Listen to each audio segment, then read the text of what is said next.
बच्चों, आज हम आपको पढ़ाने जा रहे हैं प्रेजेंट कंटिन्यूअस टेंस, जिसको हिंदी में कहते हैं अपूर्व वर्तमान काल। इस सेंटेंसेस के सबसे पहले हम पार्ट 1 अफर्मेटिव सेंटेंस दिखाएंगे। देखिए, आज इसका formula subject plus is are am plus verb की first form plus ING plus object. निम्नलिखित वाक्य को ध्यानपूर्वक पढ़िए। लिखा है, मैं स्टेशन से आ रहा हूँ। तो मैं के लिए स्पेलिंग आई, इसमें हेल्पिंग वर्ब। देखिए इस फॉर्मूले को देखिए आप अच्छे से, आपके समझ में आ जाएगा। ये क्या लिखा है, सब्जेक्ट पहले, फिर is are am plus verb की first form plus I N G plus object. बनाने का सेंटेंस बनाने का सबसे तरीका है, सब्जेक्ट सब्जेक्ट को उठाएंगे, सब्जेक्ट इसमें आई है, आई के बाद is are am helping verb, am हो गया, वर्ब इसमें क्या है, कम।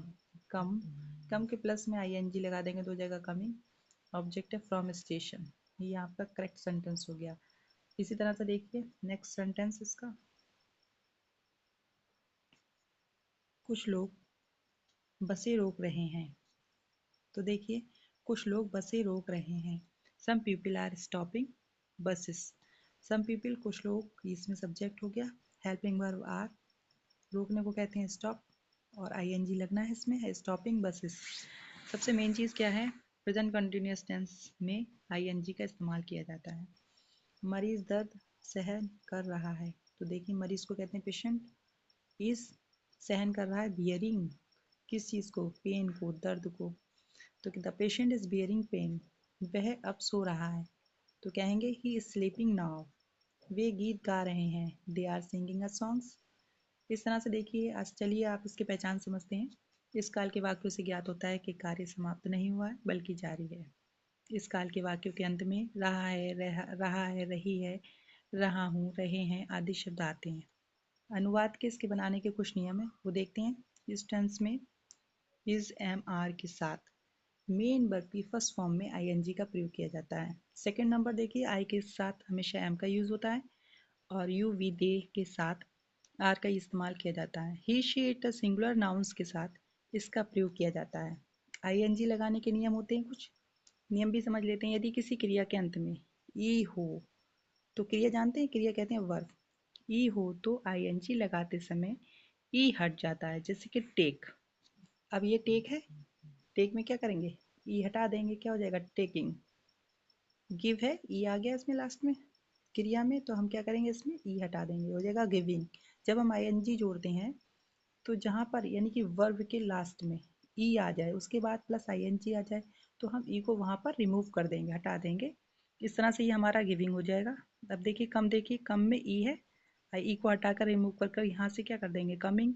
एब्यूज में भी ई आ गया, इसमें एब्यूजिंग हो जाएगा, जब इसमें आईएनजी का यूज़ करेंगे तो एब्यूजिंग हो जाएगा। राइट में ई को हटा देंगे, आईएनजी लगाकर राइटिंग हो जाएगा। रूल्स नंबर सेकंड देखिए, कुछ क्रियाओं के अंत में आईएनजी लगाने पर कोई परिवर्तन नहीं होता, जैसे स्लीप। अब स्लीप है, स्लीप में कोई भी परिवर्तन नहीं होगा, ना ही पी हटना है ना ही ई हटना, जैसे कि फर्स्ट रूल में आपको बताया गया था। यहाँ स्लीप में प्लस आईएनजी जोड़ेंगे तो स्लीपिंग, स्लीप को वैसे ही हुबहू उतार देंगे, इसलिए स्लीपिंग हो जाएगा। Beep, beeping. इसी तरह से सीइंग, गोइंग, बाइंग, टॉकिंग, इस तरह की हेल्पिंग वर्ब में आईएनजी का इस्तेमाल कर हम सेंटेंसेस को पूरा करेंगे। सेकंड, थर्ड नंबर रूल्स देखेंगे। यदि क्रिया के अंतिम अक्षर से पहले कोई स्वर, स्वर तो जानते हैं bubbles, A E I O you होता है, तो अंतिम शब्द अगर दो बार डबल लिखा जाता हो तो क्या करेंगे, जैसे कि पुट है, पुट के जस्ट बाद आईएनजी का इस्तेमाल हो गया। आई क्या होता है, आपका बबल्स होता है, तो ये क्या हो जाएगा, डबल, पुट में डबल टी लगाएंगे, डबल अक्षर का इस्तेमाल करेंगे, कॉन्सोनेंट, तो क्या हो जाएगा आपका पुटिंग। इसी तरह से आर यू एन रन है, रन में आई एन जी जोड़कर क्या हो जाएगा, रनिंग। इस तरह से आप देखिए, रन में आई एन जी लगाएंगे, रनिंग हो जाएगा, कट में आई एन जी लगा के कटिंग हो जाएगा, लेकिन हम इसको जो अल्फाबेट है उसमें डबल इस्तेमाल करेंगे। इसी तरह से विगिन है, विगिंग, बिगिंग, बिगनिंग, ठीक है, डबल यूजेस कर रहे हैं। अब देखिए एक्सरसाइज नंबर 16, निम्नलिखित वाक्यों का अंग्रेजी में अनुवाद करेंगे। सबसे पहला आपका सेंटेंस है, तुम्हारा भाई पढ़ रहा है, तो क्या लिखेंगे, बनाने का नियम है इसको, सबसे पहले subject, your brother is reading. Second sentences है, वह पतंग उड़ा रहा है, तो क्या बोलेंगे, he is flying the kite. माता जी खाना बना रही हैं, mothers, mother is cooking the food. तुम स्कूल जा रहे हो, you are going to school. वे हॉकी खेल रहे हैं, they are playing the hockey. Sunil पत्र लिख रहा है, Sunil write a letter. Sunil is writing a letter. Sentences यहाँ 20 हैं। आप इन 20 सेंटेंसेस को अपने आप से ही लिखेंगे।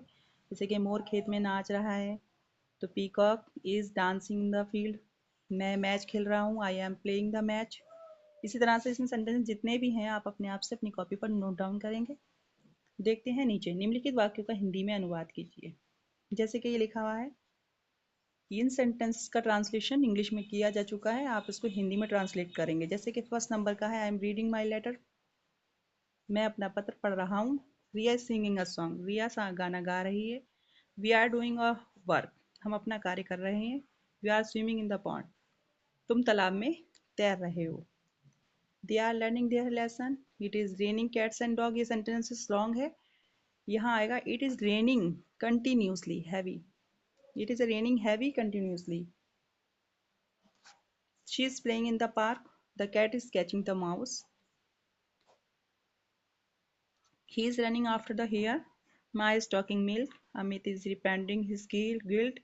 Children are plucking the flower. Doctor is buying fresh vegetables. They are battering you. The confectioner is preparing sweets. The baby is crying. We are dealing with a shock. Lata is cooking food. Cool is carrying luggage. They are walking. Something मिलाकर जितने भी sentences मैंने आपको बताए हैं आपके समझ में आ जाना चाहिए। अब देखिए, ही इज रनिंग एक सेंटेंस दो तीन समझ लीजिए। He is running after the here. वह क्या कर रहा है? खरगोश के पीछे दौड़ रहा है। माया इज टॉकिंग टेकिंग मिल्क। माया जो है मिल्क ले रही है, दूध ले रही है। Amit is repenting of his guilt. Amit बहाना बना रहा है, किसका? गिल्ट का, अपने अपराध का बहाना बना रहा है। Children are plucking the flower. Children जो है फूल तोड़ रहे हैं। इसी तरह से इनकी हिंदी की ट्रांसलेशन आपको खुद ही करनी है और अपनी कॉपी पर नोट डाउन करनी है।